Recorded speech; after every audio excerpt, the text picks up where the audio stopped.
नमस्कार साथियों, आज हम भारतीय संविधान की प्रमुख विशेषताओं के बारे में जानेंगे। भारतीय संविधान केवल एक कानूनी दस्तावेज नहीं है, बल्कि यह जो है हमारे लोकतंत्र की आत्मा और देश की जो शासन है उसकी आधारशिला है। आइए इसकी प्रमुख विशेषताएं जो है उसको समझते हैं। और इसी के साथ में अगर बात करें, अगर हम ये मानते हैं कि भारत एक विशाल भवन है, घर है, तो उसका जो संविधान है वो उसकी मजबूत नींव है, क्योंकि पूरा जो भवन है, पूरा जो भारत है, ये टिका किस पे है? तो ये बेटा आपके संविधान के ऊपर ही टिका है। तो कहीं ना कहीं यही संविधान जो देश में एकता है, न्याय है, स्वतंत्रता है और समानता है, इसके मार्ग को आगे बढ़ाता है, उसके मार्ग को प्रशस्त भी करता है, जिसमें हम आज इसी चीज को समझने वाले हैं कि कौन कौन सी ऐसी प्रमुख विशेषताएं हैं जो संविधान को विशेष बनाती हैं। दोस्तों, आज भारतीय जो राज्य व्यवस्था है इसकी क्लास नंबर 12 है। हम इसमें आज के विषय पे चर्चा करने वाले हैं, तो आप सभी बिल्कुल रेडी होंगे। तो बिना देर किए हुए हम चलते हैं और आज अपने इस टॉपिक का जो है अच्छे से विश्लेषण करते हैं। टॉपिक क्या है हमारा? संविधान की प्रमुख विशेषताएं। अब अगर यहाँ पे देखिए दो चीजें हैं। हमने क्या कहा है? हमने कहा संविधान की विशेषताएं। अब इसमें दोनों चीजें हैं, जरूरी नहीं कि सिर्फ विशेषताएं ही हों, कुछ आलोचनाएं भी हो सकते हैं। तो हम इसमें आलोचनाओं को भी पढ़ने वाले हैं। ठीक, तो पहली चीज तो हेडिंग डाल लीजिए, संविधान की प्रमुख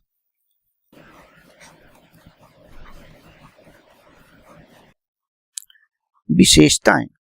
अब विशेषताएं क्या? जब विशेषताओं में बात करेंगे तो स्पेशल फीचर्स की ही बात की जाएगी, या फिर हम साइलेंट फीचर्स की बात करते हैं कि सभी साइलेंट फीचर पे हम लोग चर्चा करने वाले हैं।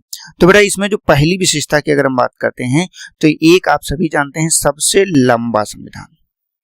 ये सबको पता है कि ये क्या है, ये सबसे लंबा संविधान है।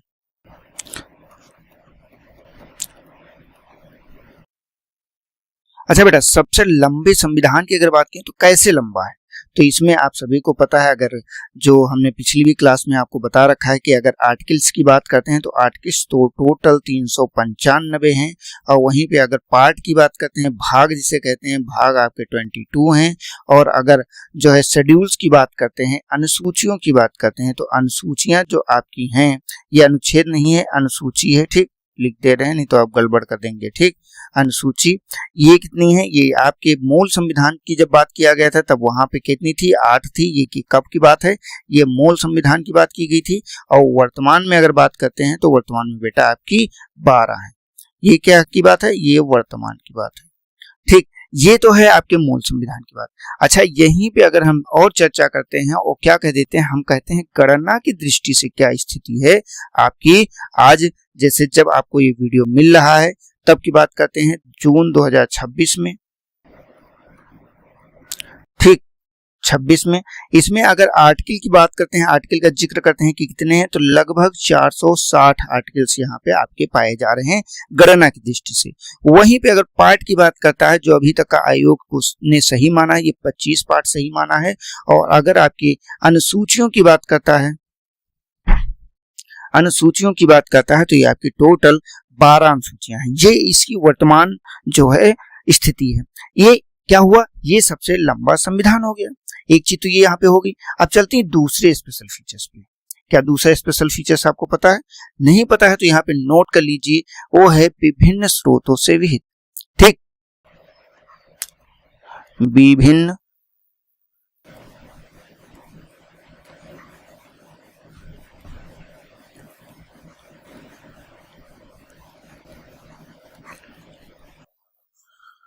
विभिन्न स्रोतों से विहित। अर्थ क्या हुआ इसका? अर्थ हुआ कि लिया गया, विभिन्न स्रोतों से लिया गया। अब कैसे, किस तरह से? जो अडॉप्टेड है बाय वेरियस सोर्सेस। लेकिन अब सोर्स कैसे हैं? तो सोर्स बेटा यहाँ पे दो हैं। एक तो सोर्स कैसा है? एक सोर्स है बेटा आंतरिक। आंतरिक स्रोत में हम क्या रखते हैं? आप क्या कुछ गेस कर सकते हैं? अगर गेस कर सकते हैं तो एक बार कमेंट करिए। दूसरे की अगर बात करते हैं तो दूसरा जो स्रोत है ये आपका बाह्य स्रोत है, बाह्य स्रोत। ठीक, ये यहाँ पे आपको एक चीज याद रखनी। अब आंतरिक स्रोत हो गया, बाह्य स्रोत हो गया। अब इसी के अंतर्गत अगर हम बात करते हैं तो जो अधिकांश हिस्सा है इसको क्या कहेंगे? इसको हम अधिकांश हिस्सा इससे लिया गया है, अधिकांश हिस्सा। अब अधिकांश हिस्सा इससे अगर ले लिया गया तो फिर बाहर से क्या लिया गया, बाहर से भी लिया गया है, बाहर के विभिन्न देशों से लिया गया। जो आपके विभिन्न देश हैं, विभिन्न देशों से। क्यों? क्योंकि 60 देशों के संविधान का अध्ययन किया गया था। 60 देशों के संविधान, तो उसमें कुछ ना कुछ तो अच्छा मिलेगा ही। जहां पे जो अच्छी चीज मिली हम उठाते चले गए। एक तरह से फिल्ट्रेशन व्यवस्था को अपनाया, फिल्टर करते हुए हमने सिर्फ अच्छी अच्छी चीजों को अपना लिया। ठीक, 60 देशों के संविधान को पढ़ने के बाद, संविधान अध्ययन के बाद क्या किया गया, इसको तैयार किया गया। अब अधिकांश हिस्से की यहाँ पे हमने बात की। क्यों? क्योंकि बेटा यहाँ पे ये चीज याद रखना है, यहाँ पे जो आपका भारत शासन अधिनियम 1935 है, भारत शासन अधिनियम, ठीक, 1935। अब देखिए ये 1935 का जिक्र मैंने इसलिए किया क्योंकि इसमें आपने देखा होगा जो अक्षरशः अगर आर्टिकल की बात करते हैं तो इसमें कितने आर्टिकल थे, इसमें 321 आर्टिकल थे और इस 321 आर्टिकल में से 221 आर्टिकल लिए गए। ठीक, लिए गए। ठीक, ये क्या थे, ये थे, इतने तो थे, लेकिन लिए कितने गए, 221 आर्टिकल सेम टू सेम आपके वर्तमान संविधान में ले लिए गए। तो कहीं ना कहीं ये बड़ी चीज है। जैसे इसमें क्या क्या चीजें ली गई थी, एग्जाम्पल की अगर बात करते हैं, जैसे कोई पूछ ले कि बेटा इसमें क्या क्या हमने ले लिया, तो इसमें पहली चीज आपको क्या याद रखनी है, आपकी जो न्यायपालिका है, न्यायपालिका ये ले ली गई।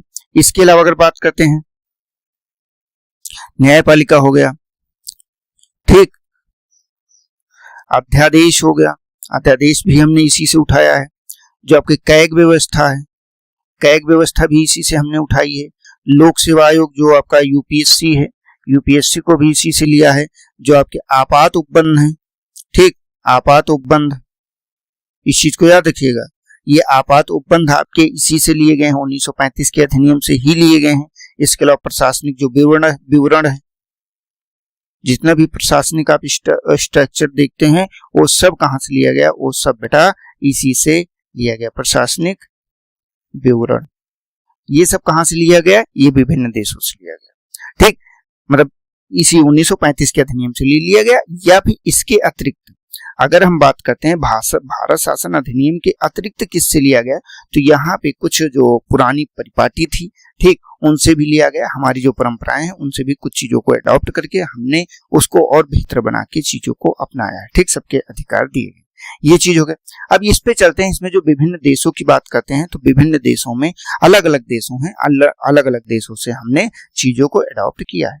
अब किस देश से कौन सी चीजें ली ये तो हमें आ रहा, अभी बाद में एक टॉपिक पूरा हम कराएंगे, लेकिन यहाँ पे सिर्फ एग्जाम्पल के तौर पे कुछ चीजें समझ लीजिए जिससे विभिन्न देशों में आपको क्या याद रखना है। जैसे कि ब्रिटेन है, तो ब्रिटेन से तो मैक्स चीजें हैं, सबसे मैक्सिमम जो चीजें हैं वो कहाँ से ले ली गई हैं, ब्रिटेन से ले ली गई हैं। इसके अलावा अगर आगे बात करते हैं तो आपके जो अमेरिका है जिसे यूएसए कहते हैं, क्योंकि यूएसए में पहला लिखित संविधान था, वहां से हमने लिया है। इसके अलावा कनाडा हो गया, कनाडा से हमने चीजें अपना ली हैं। इसके अलावा आपका आयरलैंड है, आयरलैंड से चीजों को अपनाया है। इसके अलावा आपका दक्षिण अफ्रीका है, ठीक, दक्षिण अफ्रीका, यहां से भी हमने चीजें ली हैं। इसके अलावा आपका फ्रांस है, फ्रांस से भी हमने ले लिया। ऑस्ट्रेलिया आ जाएगा आपका। देखिए इनसे क्या क्या चीजें लिया है ये हमारा अलग एक पूरा वीडियो रहेगा, उस वीडियो में आप इन चीजों को देख लीजिएगा। इसमें सिर्फ हम कुछ विशेषताएं बता रहे हैं, ठीक। इसके अलावा जर्मनी का जो वाइमर संविधान है वहां से भी हमने चीजों को अडॉप्ट कर लिया है। और आपका जो यूएसएसआर है यहां से भी हमने लिया, जिसे हम अब रूस के नाम से जानते हैं, ठीक। इसके अलावा ईटीसी डाल सकते हैं, एक आध हो सकता कोई मिस हो गया तो उसे आप नोट कर लीजिएगा, ठीक। ये चीज यहाँ पे है, क्लियर हो गया। अब देखिए ये हो गया विभिन्न स्रोतों से भी।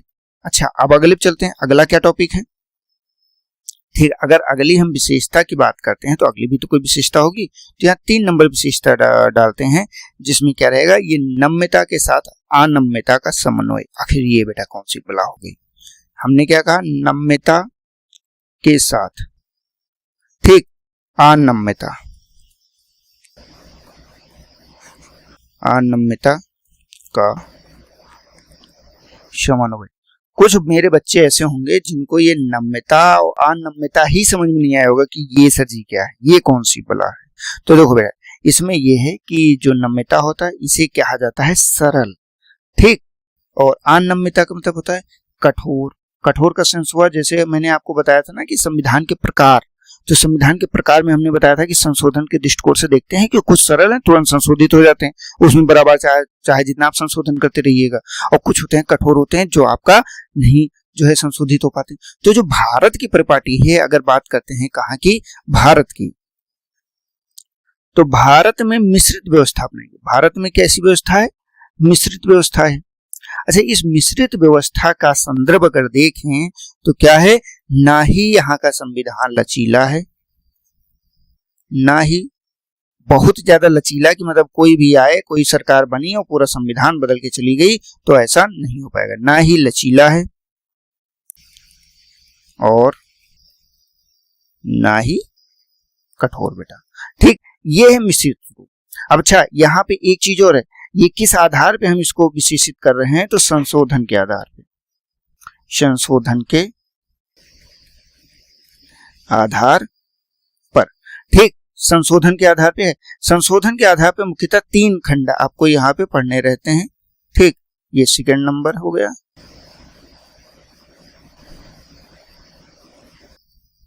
और यहाँ पे आपका ये थर्ड नंबर हो गया।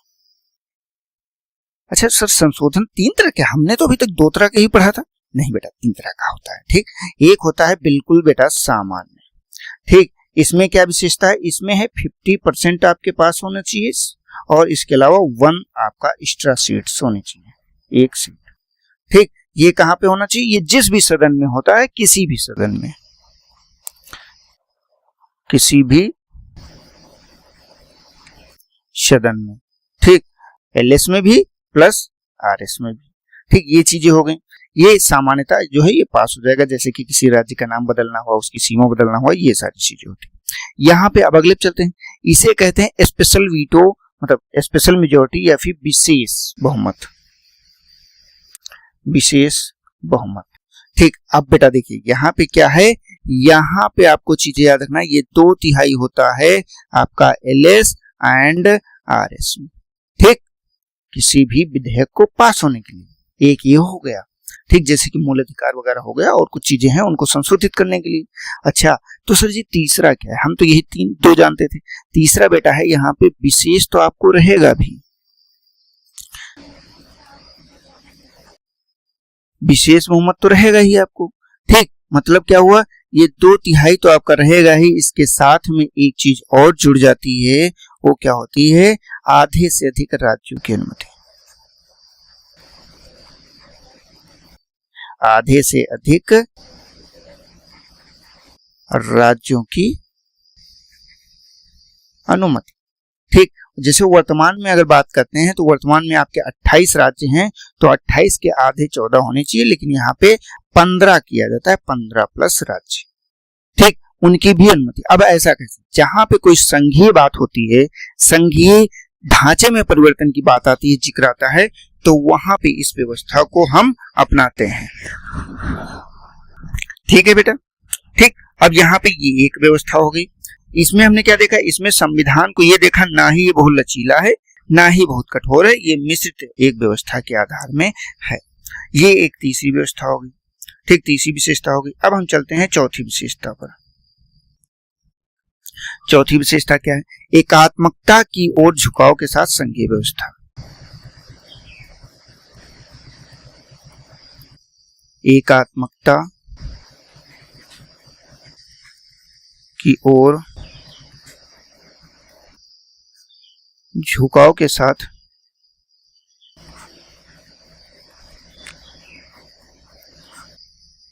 संघीय व्यवस्था। अब ये सर जी क्या है, मतलब एकात्मकता भी हमने बताया कि एकात्मकता की वो ओर भी झुका हुआ है, जैसे कि यहाँ पे क्या पढ़ते हैं, यहाँ पे आप आर्टिकल 1 पढ़ते हैं, जिसमें क्या कहा गया है, ये भारत क्या है, संघ, हम इसका राज्य क्षेत्र की बात किया गया, राज्यों का संघ है, ठीक, तो ये चीज हो जाती है। आर्टिकल 1 यहाँ पे आ जाएगा, एक संविधान है, पूरा एक संविधान है, ये सब किसके हैं, ये सब एकात्मकता के गुण है। ठीक, दूसरा क्या है, एकल नागरिकता है आपकी, पूरे देश की एक ही नागरिकता है, एकल नागरिकता आपकी हो गई। इसके अलावा एकीकृत न्यायपालिका है, एकीकृत न्यायपालिका है। ठीक, इसके अलावा केंद्र द्वारा राज्यपाल की नियुक्ति है, केंद्र द्वारा राज्यपाल की नियुक्ति, राज्यपाल की नियुक्ति, क्योंकि बेटा जो आपका राज्यपाल है ये राज्यों के प्रशासन में सबसे उच्च पहले पद पे आता है, जिससे राष्ट्रपति आपका होता है। इसके अलावा आपका आपातकालीन प्रावधान है,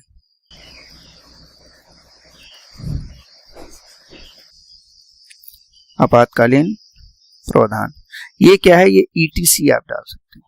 ठीक, इसके अतिरिक्त भी कई सारी चीजें हैं जो हमने यहाँ पे नहीं बताई। अच्छा, अब यहाँ पे क्या है, संघीय व्यवस्था है। संघीय व्यवस्था का क्या मतलब होता है, दो सरकार है, एक आपकी राज्य सरकार होती है, दूसरी आपकी क्या होती है, दूसरी आपकी केंद्र सरकार बेटा होती है। ठीक, इसके अलावा शक्तियों का विभाजन है, शक्तियों का विभाजन, शक्तियों का विभाजन का सेंस क्या हुआ, संघ सूची आपने देखी, राज्य सूची आपने देखी, समवर्ती सूची आपने देखी। ठीक, जब ये सभी सूचियां हैं तो कहीं ना कहीं शक्तियों का भी विभाजित किया गया, तो दोहरा रूप अपनाया गया। इसके अलावा आपका जो संघीय व्यवस्था का एक गुण होता है लिखित संविधान,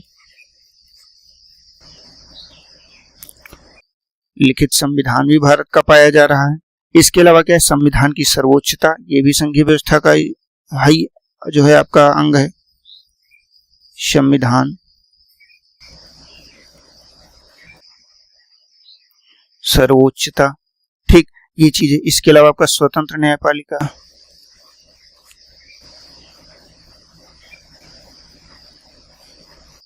स्वतंत्र न्यायपालिका। इसके अलावा द्विसदनीय व्यवस्था,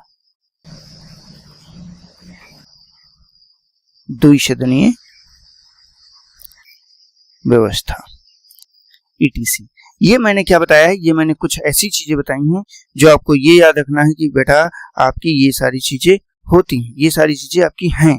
ठीक, यहाँ पे ये बात नहीं आती है कि आपका क्या है क्या नहीं है, वो सारी चीजें अलग हो जाती हैं। ठीक, अब क्या है, ये तो एक आपकी होगी। इसके अलावा आप अगले पे चलते हैं, अगला क्या है आपका संसदीय स्वरूप। क्या कहा जाता है, कहा जाता है भारत में जो पांचों विशेषता है संविधान की, ये सरकार का संसदीय रूप है, सरकार का संसदीय स्वरूप। ठीक बेटा, संसदीय स्वरूप, संसद तो वगैरह हम बाद में पढ़ेंगे, लेकिन यहाँ पे संसदीय स्वरूप की अगर बात करते हैं तो यहाँ पे थोड़ा सा याद रखिएगा कि आखिर संसदीय स्वरूप होता क्या है। ठीक, अब देखिए यहाँ पे क्या है, जैसे मैं एक एग्जांपल के लिए एक चीज समझाना चाहूंगा। यहाँ पे क्या है, आपका राजा बैठा हुआ है। ठीक, वर्तमान समय में अगर बात करते हैं तो ये क्या है आपका, ये ही आपका राष्ट्रपति होता है। ठीक, ये आपका राष्ट्रपति हो गया। यहाँ पे क्या है, यहाँ पे आपका जो है राज्यसभा है, इसे राज्यसभा कहा जाता है, जिसे उच्च सदन कहते हैं, उच्च सदन।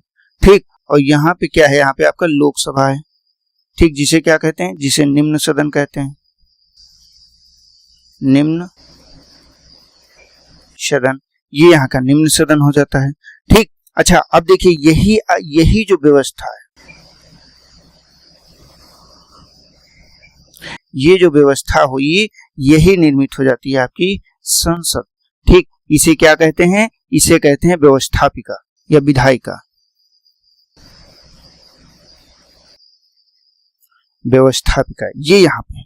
ठीक, अब देखिए यहाँ पे क्या है, यहाँ पे एक अलग से सेगमेंट बन जाता है। ये सेगमेंट कौन सा होता है, ये सेगमेंट होता है पीएम का। अब देखिए यहाँ पे क्या है, आधा अंदर है आधा बाहर है।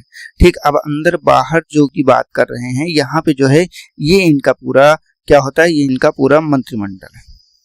ये क्या है इनका, ये इनका मंत्रिमंडल है।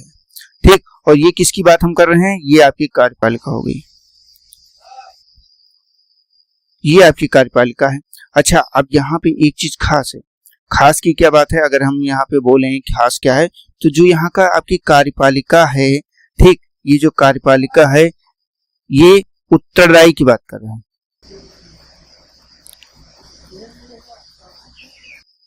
उत्तरदायी होती है किसके प्रति? लोकसभा के प्रति। ठीक, ये यहां पे याद रखना, जो आपकी ये लोकसभा है, लोकसभा, और जिस प्रश्न में ये विकल्प रहता है कि भैया यहाँ पे लोकसभा का जिक्र नहीं किया गया है, उस प्रश्न में सिर्फ जो है दूसरी चीज को यहाँ पे सही किया जाता है। इसके अलावा हमेशा लोकसभा ही रहता है कि कार्यपालिका किसके प्रति उत्तरदायी है, तो लोकसभा के प्रति उत्तरदायी। यही है आपकी संसदीय व्यवस्था का स्वरूप। ठीक, कि मतलब यहाँ पे जो राष्ट्रपति है, लोकसभा है और राज्यसभा है, ये तीनों मिलकर आपकी संसद का निर्माण करते हैं। जो कार्यपालिका है उसका पीएम नेतृत्व करता है, ठीक, मुखिया होता है, और कार्यपालिका हमेशा लोकसभा के प्रति उत्तरदायी हो जाती है। ठीक बेटा, ये हो गया। अब चलते हैं छठी विशेषता पे। छठी विशेषता क्या है? इसका संसदीय संप्रभु होना। संप्रभुता। ठीक, अब संसदीय संप्रभुता की बात करते हैं। इसमें क्या है? विधि सर्वोपरि, जो संसदीय विधि है वो सर्वोपरि है। राज्य की विधि भी वहां पे निष्प्रभावी हो जाती है जहां पे संसदीय विधि उपस्थित होती है। संसदीय विधि सर्वोपरि। ठीक, ये चीज हो गई आपकी, यहाँ पे सर्वोपरि होगी। इसके अलावा क्या है? इसके अलावा अब विधि के टकराव की स्थिति में संसदीय विधि हो गई। इसके अलावा आपातकालीन विधियां, आपातकालीन विधियां, ठीक, जैसे कि अध्यादेश, अध्यादेश हो गया। ठीक, इसके अलावा क्या है? संविधान संशोधन की शक्ति,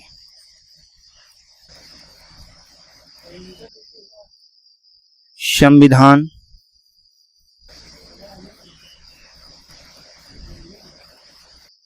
संशोधन की शक्ति। ठीक, ये चीज यहाँ पे आपकी हो जाती है, संसदीय सर्वोपरिता का एक रूप हो जाता है। क्लियर बेटा? अब चलते हैं हम अगले पॉइंट पे और अगली चर्चा करते हैं हम किसकी? जो न्यायिक सर्वोच्चता है आपका 8 नंबर, सॉरी 7 नंबर, अभी तक 6 हुए हैं ना? हाँ 6 हुए, हम 7 नंबर पे चलते हैं। न्यायिक सर्वोच्चता। ठीक, ये चीज है। अच्छा, न्यायिक सर्वोच्चता का आप सीधा सा अगर कहें तो एक पिरामिड को यहाँ पे बना सकते हैं। पिरामिड को मैंने क्यों कहा? क्योंकि यहाँ पे देखिए, यहाँ पे आपका सुप्रीम कोर्ट हो जाता है, यहाँ पे आपका हाई कोर्ट हो जाता है, यहाँ पे आपके अधीनस्थ न्यायालय हो जाते हैं। कैसे न्यायालय? अधीनस्थ न्यायालय जितनी भी होती है वो सभी यहाँ पे अधीनस्थ न्यायालय। ठीक, ये अधीनस्थ न्यायालय हो गई सारी। ठीक, अब देखिए यही है, ये एकीकृत व्यवस्था यहाँ पे अपनाई गई, एकीकृत व्यवस्था। ठीक, मतलब यहाँ पे क्या है? सर्वोच्च है कौन? सुप्रीम कोर्ट आपकी। इसके अलावा एक पॉइंट और है जिसको कहते हैं न्यायिक समीक्षा। न्यायिक समीक्षा जो कर सकता है, जिसे सुप्रीम कोर्ट के द्वारा इसका मूल जो है आधारभूत ढांचा भी घोषित किया गया कि संविधान का आधारभूत ढांचा है क्या? तो न्यायिक समीक्षा। ठीक, जो न्यायिक समीक्षा है ये आधारभूत ढांचा है। अब इसके अलावा क्या है? अब जो पुनरावलोकन की शक्ति है, ठीक, जुडिशियल रिव्यू,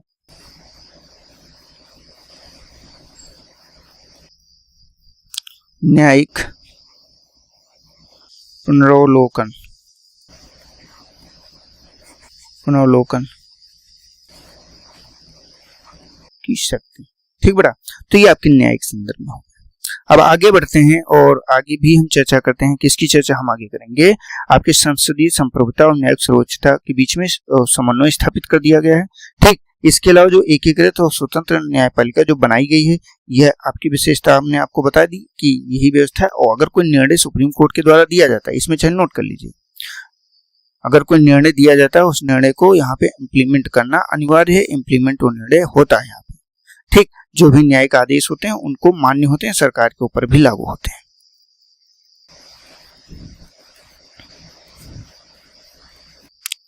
न्यायिक निर्णय सरकार पर भी लागू।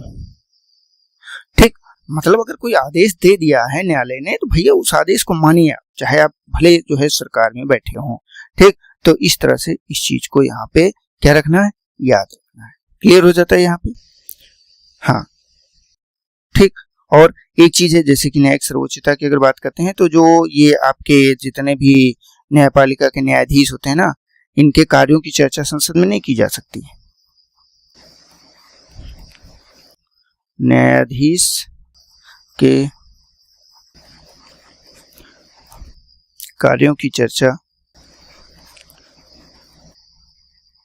संसद में नहीं। ठीक। और किस कंडीशन में की जा सकती है, महाभियोग की कंडीशन में, मतलब जब हटाने की प्रक्रिया चल रही होगी महाभियोग में होगी। अगर ऐसा कुछ है, महाभियोग प्रक्रिया लाई गई है, तब वहां पे होगा, इसके अलावा यहाँ पे नहीं हो जाता। ठीक। अगले पे चलते हैं। अगला क्या है आपका, अगला आपके जो अधिकार हैं ये मूल अधिकार हैं। मूल अधिकार तो बहुत ही विस्तार से हमें पढ़ने हैं, काफी सारे क्वेश्चन आते हैं। ये कहाँ पे पाए जा रहे हैं, ये भाग आपके 3 में पाए जाते हैं, आर्टिकल 12 से 35 में पाए जाते हैं।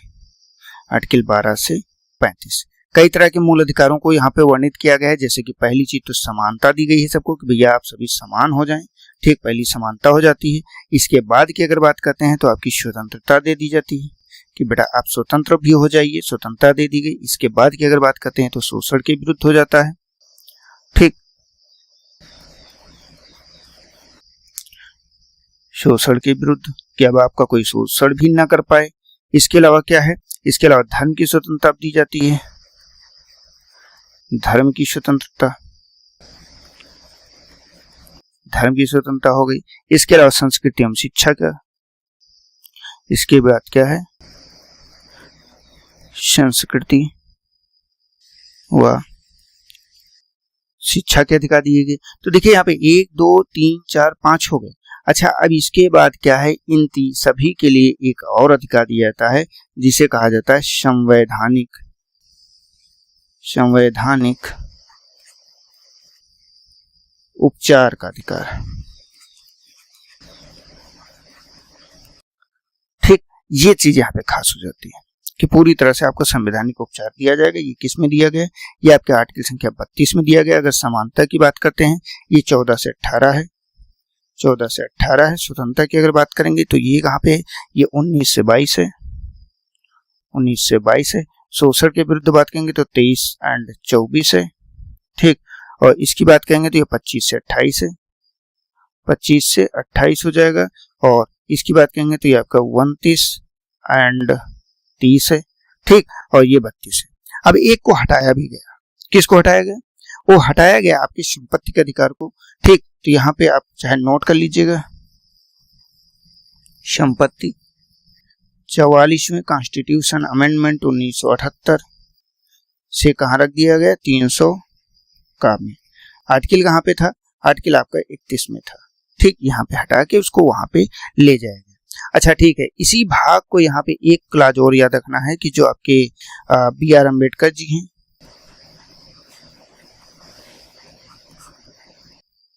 इन्होंने क्या कहा है, संविधान की आत्मा कहा है।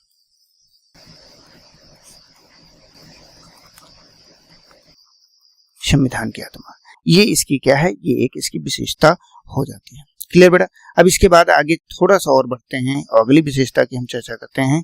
अगली विशेषता है DPSP, जिसे आपका DPSP, जिसे क्या कहते हैं, directive principles of the state policy कहते हैं, नीति निदेशक, नीति निदेशक। ठीक, कहाँ पे, भाग 4 में, भाग 4 में आर्टिकल कहाँ पे आपके हैं, तो आपके आर्टिकल यहाँ पे 36 से स्टार्ट होते हैं और 51 तक जाते हैं। क्लियर। अच्छा, अब इसमें जो DPSP है अगर देखें तो इसे 3 भागों में बांटित किया गया है, जो हम बाद में पढ़ेंगे भी। एक तो सामाजिक आपका है, ठीक, दूसरा आपका कैसा है, दूसरा गांधीवादी विचारधारा के हैं, गांधीवादी है, और तीसरा जो आपका है वो कैसा है, उदार बौद्धिक, उदार बौद्धिक। ठीक, ये तीनों आधार पे यहाँ पे बांटा गया है। और ये इनका काम क्या है, ये सरकार को निर्देश देते हैं, सरकार से कहते हैं कि भैया कल्याणकारी राज्य की स्थापना आप करिए। ठीक, ये चीज यहाँ पे हो जाती है। क्लियर बेटा, यहाँ तक का किसी को कोई समस्या नहीं है, कोई समस्या। अब अगले पे चलते हैं। अगला जो है आपका, अगला आपका मौलिक कर्तव्य आ जाता है। मौलिक कर्तव्य, ये भी तो विशेषता है इसे। हाँ, हालांकि जो आपका 42 कॉन्स्टिट्यूशन अमेंडमेंट 1976 में होता है उससे आता है, और यहाँ पे आपका एक व्यक्ति का नाम भी याद रखना है, सरदार स्वर्ण सिंह।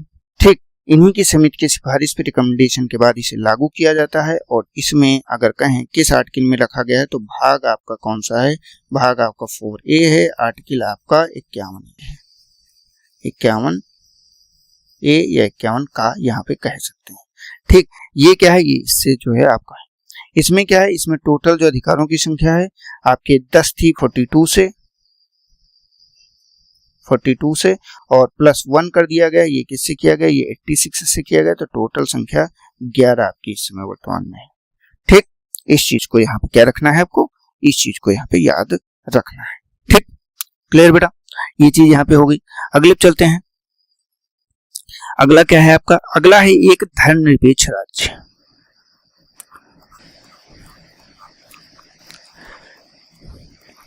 यहाँ पे मूल संविधान में आपके जो है स्वतंत्रता देने के बाद में भी जो है ये पूरी तरह से धर्मनिरपेक्ष राज्य है। मतलब यहाँ राज्य का कोई धर्म नहीं है, राज्य का कोई धर्म नहीं है, वो सभी धर्मों को एक है, जैसे कोई धर्म नहीं। हाँ, इसके शासक जो बैठ रहे हैं, शासक का धर्म हो सकता है, कोई भी धर्म है, वो तो भाई धर्म अलग अलग होते हैं, लेकिन राज्य का कोई धर्म नहीं है। राज्य किसी एक तरफ झुक नहीं सकता। यहीं पे अगर बात करते हैं तो जो प्रस्तावना है, प्रस्तावना में भी आपका जो प्रियम्बल होती है, प्रियम्बल में आपका 42वां कॉन्स्टिट्यूशन अमेंडमेंट के माध्यम से एक धर्मनिरपेक्ष शब्द को जोड़ा भी गया।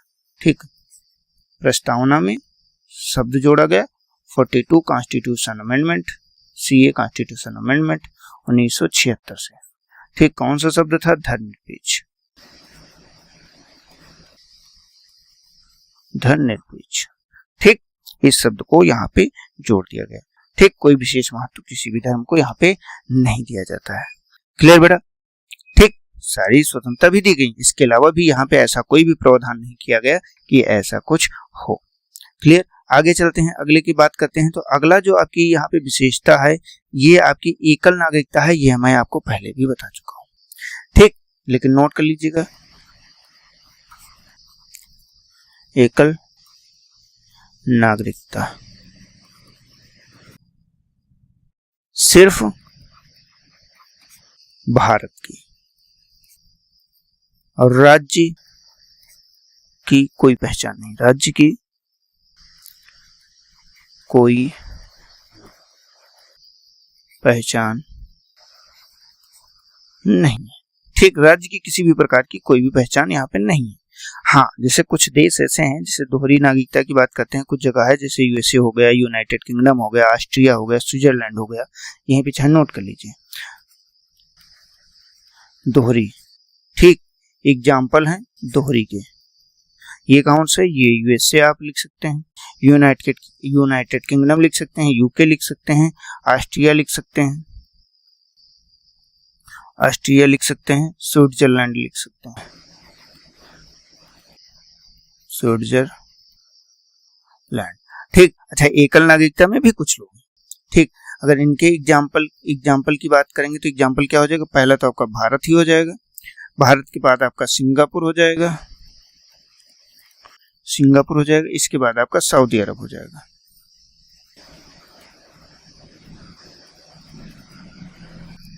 सऊदी अरब, ठीक, ETC। ये इस तरह से जो है अलग अलग देश अलग अलग जो है अपनी अपनी व्यवस्थाओं को बनाए रखते हैं। अगले चलते हैं, अगली जो हमारी विशेषता है ये क्या होगी, ये हमारे आपातकालीन प्रावधान हो जाएंगे।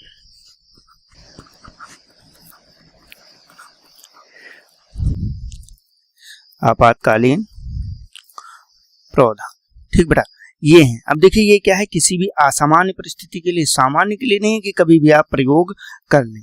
ये कैसी व्यवस्था है, ये असामान्य व्यवस्था के लिए इसे अपनाया जाता है। ठीक बेटा,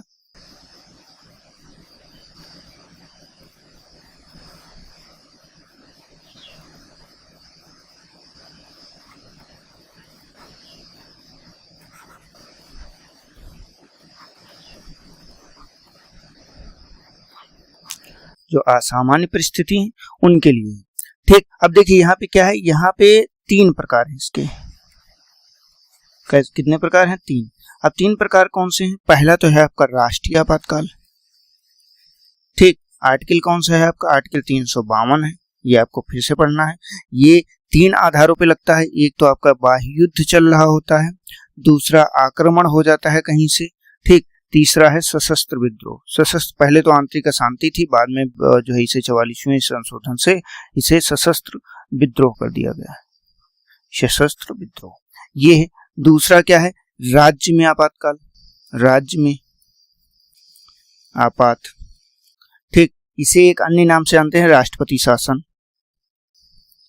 राष्ट्रपति शासन। आर्टिकल क्या है, कितना है इसका? आर्टिकल इसका 356 है। और कैसे लागू होता है? संविधान की विफलता पर, संवैधानिक तंत्र की विफलता पर। ठीक, ये हो गया। तीसरा प्रकार क्या है? इसको कहते हैं वित्तीय आपातकाल। अभी तो फिलहाल भारत में नहीं लगा, लेकिन हो सकता है इस समय की जो प्रेजेंट स्थिति है उसको देखते हुए लग रहा है कि लग जाएगा वित्तीय आपात। ठीक, आर्टिकल कौन सा है? 360।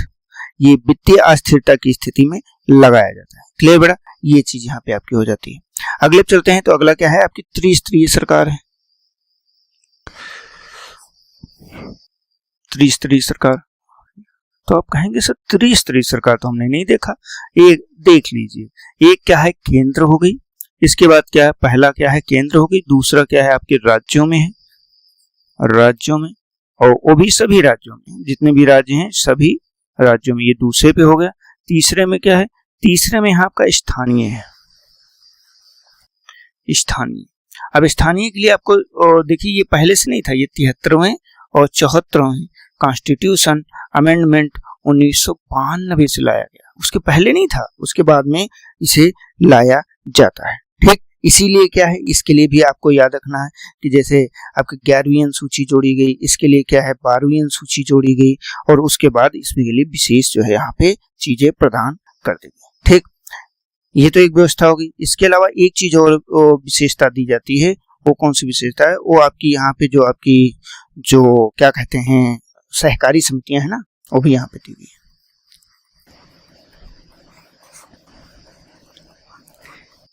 सहकारी समितियों को स्थान बाकी के संविधान में नहीं मिलता, लेकिन यहाँ पे जो है सहकारी समितियों को भी स्थान दिया गया। लेकिन हाँ, ये है कि बाद में दिया गया वो बात अलग है, लेकिन 97 कॉन्स्टिट्यूशन अमेंडमेंट 2011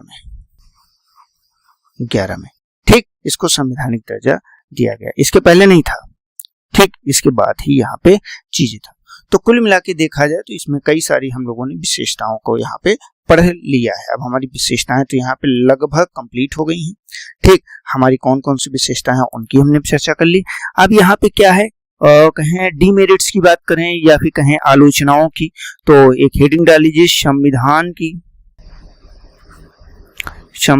की आलोचना। देखिए, आलोचना अगर संविधान किसी चीज की भी अगर आप अच्छाई निकालने की कोशिश करेंगे तो अच्छाइयां भी आप निकाल सकते हैं, और अगर किसी चीज की आप बुराई निकालने पे आएंगे तो बुराइयां भी निकाल सकते हैं।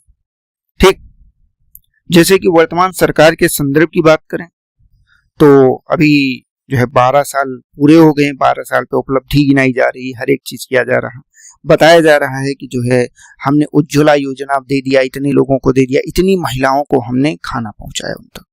लेकिन इसके बाद एक न्यूज और आती है कि जो सिलेंडर उनको दिए जा रहे थे, उन सिलेंडरों की संख्या को घटाकर 9 की जगह पे अब सिर्फ कितने रह जाएंगे? 4 सिलेंडर रह जाएंगे सब्सिडी के आधार पे।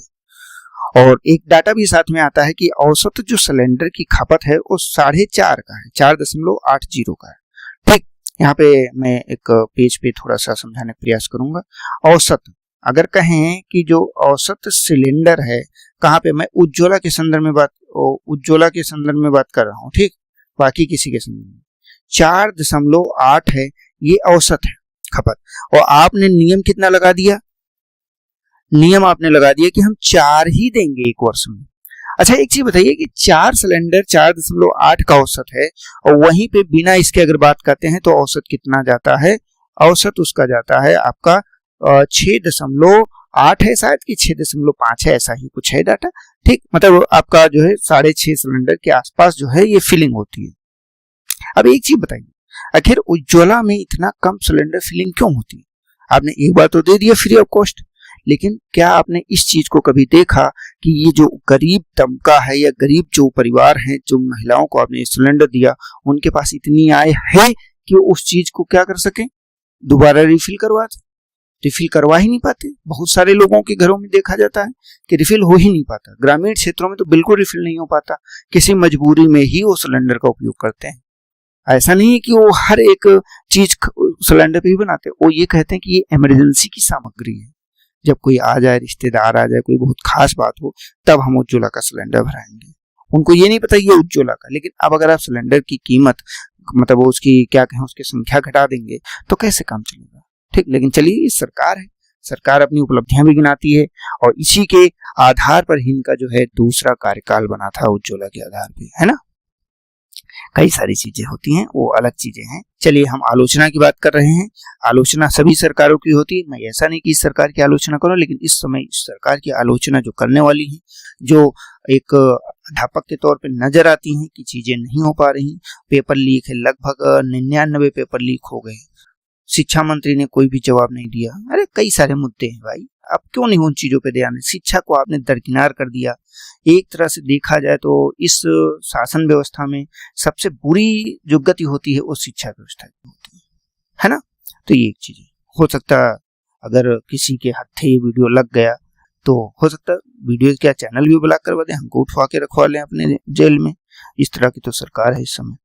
ठीक, भ्रष्टाचार का लेवल देखें तो हमारे यहाँ एक हैं जो लेखपाल हैं, चकबंदी करता हैं। अरे इतना पैसा लूटे हैं भाई, इतना पैसा लूटे हैं कि उनके घरों में पैसा गिनने के लिए मशीन रखनी पड़ेगी। बहुत पैसा लूटे हैं। अभी 12 उनकी में चल रही है चकबंदी, अभी तो फिलहाल फिनिश हो गई। लेकिन भैया यहाँ पे चकबंदी अधिकारी हो, ठीक, या फिर जो भी हो सीओ हैं, लेकिन पैसा हर एक मामले में, क्या है कागज आपके, क्या है सही, क्या है गलत, कितने दिन से आपका अधिकार था, कुछ नहीं। आप पैसा फेंकिए, तमाशा देखिए। बड़ा ये यहाँ पे न्याय भी मिलता है पैसे वालों को। अच्छे दिन आए हैं लेकिन सिर्फ पैसे वालों के, ठीक, खुल के कहते हैं। हाँ, ये एक चीज हो जाती। तो इसमें आलोचना की बात करते हैं तो यहाँ पे हम किसकी बात कर लिए? हमने कहा उधार का संविधान। देखिए बेटा, यहाँ पे मुझे किसी अदर पार्टी ने पैसा वैसा नहीं दिया है कि जो है हम इसलिए बोल रहे हैं। आप खुद इस चीज पे विचार कर सकते हैं। चलिए ठीक है। उधार का संविधान। उधार का संविधान क्यों? जो हमने पहली विशेषता देखी थी कि सबसे लंबा संविधान है, कि 60 देशों के संविधान से पढ़ा गया है। इसके बाद आपका जो भारत शासन अधिनियम था, ठीक, भारत शासन अधिनियम 1935, इससे हमने चीजें उठाई, तो इसलिए इसको ये बोला गया ये बेटा सब उधार का है, ये इनका खुद का नहीं है। लेकिन बेटा चलिए ठीक है, जो भी चीजें हैं उधार का है, लेकिन आपके लिए तो कारगर है, ऐसा तो है नहीं कि आपके लिए कारगर नहीं। ठीक, ये एक चीज हो गई। चलिए आगे पे बात करते हैं। एक चीज और कहा गया कि 1935 जो था ना, 1935 की कार्बन कॉपी। हाँ, ये मानते हैं कि भाई बहुत सारी चीजें अपनाई गई, लेकिन उन्हीं का तो शासन चल रहा था। तो व्यवस्थाएं जो सीख रखे थे उस समय के नेता मंत्री, ऐसा थोड़ी नहीं कोई ऐसी अद्वितीय व्यवस्था ले आएंगे कि आम जनता को फिर से हमें बताना पड़े। 200 वर्षों 250 वर्षों से वही व्यवस्था को देख रहे हैं, उसी व्यवस्था में जी रहे हैं, तो उस व्यवस्था को चलाना ज्यादा अच्छा था। तो कार्बन कॉपी है, ये एक इसकी आलोचना की जाती है। ठीक, इसके अलावा क्या किया गया? गैर भारतीय और भारतीयता का विरोधी, कि मतलब एक तरह से देखा जाए तो कहीं ना कहीं कि ये दूसरे देशों से है, इसमें हमारे देश का कुछ भी नहीं है। ठीक, तो 3 नंबर पे क्या है? गैर भारतीय। गैर भारतीय। ठीक, इसके अलावा क्या है? गांधीवाद से दूर, 4 नंबर, गांधीवाद से दूर। ठीक, ये भी एक व्यवस्था है। इसके बाद वही एक जो हम लोगों ने कहा था ना बहुत लंबा संविधान है, तो उसी के लिए एक और आलोचना की जाती है, महाकाय जो है या सबसे लंबा संविधान, ये भी एक उसमें ही देखा जाता है, आलोचना में भी लोग रखते हैं। ठीक, महाकाय आकार। ठीक, इसके अलावा एक छठी है वकीलों का स्वर। क्योंकि ऐसे शब्दों का प्रयोग किया गया है जो आम व्यक्ति नहीं समझ सकता, तो इसीलिए कहा जाता है वकीलों का ये क्या हो जाती है, स्वर्ग हो जाती है। और इसमें वकील ही सारी चीजें कर सकते हैं, क्योंकि इसमें जटिल और जो है शब्द और कहीं ना कहीं कानूनी भाषा का प्रयोग किया गया है। जटिल व कानूनी शब्दों का प्रयोग, ठीक, इसलिए इसे वकीलों का स्वर्ग कहा जाता है। ठीक, तो ये सारी चीजें हम लोगों ने देखी। हमने इसमें विशेष तौर पे जो फोकस किया, हमने संविधान की जो है आपकी विशेषताएं हैं उन पे फोकस किया, और विशेषताओं के संदर्भ में ही कई बार प्रश्न पूछा गया है। हमने आलोचनाएं भी बताई, लेकिन आलोचनाएं हमने उतनी नहीं बताई हैं, ठीक, जितनी आवश्यक है, जितनी आपको जानना चाहिए। कहीं पे लिखना है तो आप लिख सकते हैं, ठीक, क्लियर बेटा। तो ये आज का हमारा पूरा टॉपिक था, पूरा सेगमेंट था। अगर ये सेगमेंट आपको अच्छा लगता है, आपको पसंद आता है, तो आप जाने के पहले हमारे चैनल को सब्सक्राइब जरूर कीजिएगा, वीडियो को लाइक कीजिएगा और अपने दोस्तों को अधिक से अधिक शेयर कीजिएगा, ठीक। अगर कोई स्पेशल डाउट्स रह जाता है उसके लिए हमारा टेलीग्राम चैनल भी खुला हुआ है। इसके अलावा कमेंट सेशन तो आपके लिए खुला ही है, आप जो मन चाहे वो कमेंट कर सकते हैं। आपके कमेंट को हम अपने वीडियो में जरूर से जरूर लेंगे। तो दोस्तों, आज के इस वीडियो में इतना ही रखते हैं, हम लोग मिलते हैं नेक्स्ट वीडियो में। तब तक के लिए जय हिंद, जय भारत, आपका दिन शुभ हो।